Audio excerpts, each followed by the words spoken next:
ڈرامے کی اگلی ساتھ میں آپ دیکھیں گے کہ شرجینا اور درمیان کے حالات اب خراب ہونے لگتے ہیں۔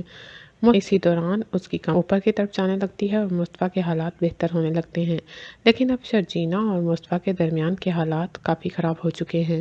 مصطفیٰ نے جو بچے کے بارے میں شرجینا سے ضرورت نہیں، شرجینا اس بات کو لے کر کافی ٹینس ہے۔ مصطفیٰ اسے بار بار یہی کہتا رہا ہے کہ بچے کی ہمیں ابھی ضرورت نہیں تھی، تم نے بچے کی اکیلے ہی پلاننگ کر شرجینا مصطفیٰ کے بارے میں بھلا میں نے کیسے اچانک سے اکیلے پلاننگ کی، یہ تو اللہ کی طرف۔ اگر مصطفیٰ کو بچے نہیں چاہیے تھے تو اسے پہلے وہ سوچتی ہے کہ اسے تو مصطفیٰ گھر آ کر شرجینا کو بتانا چاہتا ہے کہ اس کے حالات کافی بہتر ہونے والے ہیں اور وہ اب ترقی کی منازل طے کرنے لگا ہے، لیکن شرجینا فیصلہ کر چکی ہوتی ہے کہ وہ مصطفیٰ کو چھوڑ دے گی۔ ظاہر ہے جب مصطفیٰ کو بچے کی چاہت ہی نہیں ہے، یہ انچاہا بچہ ہے، تو پھر مصطفیٰ اس کو کیسے پال سکے گا۔ شرجینا یہی سوچتی ہے اور وہ یہ سوچتی ہے کہ مصطفیٰ اور وہ مل کر اس بچے کو جب نہیں پال سکتے تو پھر اکٹھے رہنے کا کیا فائدہ۔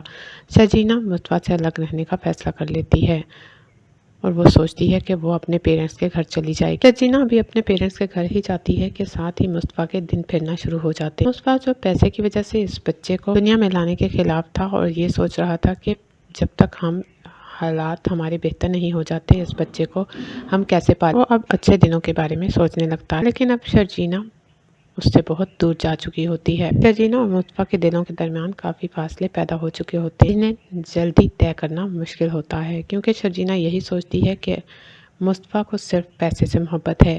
اس دوران شرجینا کو اس بات کا اندازہ ہوا ہے کہ مصطفیٰ صرف اور صرف پیسے سے محبت کرتا ہے، اس کے لیے پیسہ ہی ضروری ہے اور اہم ہے، اس کے لیے کوئی رشتہ اور کوئی ہے۔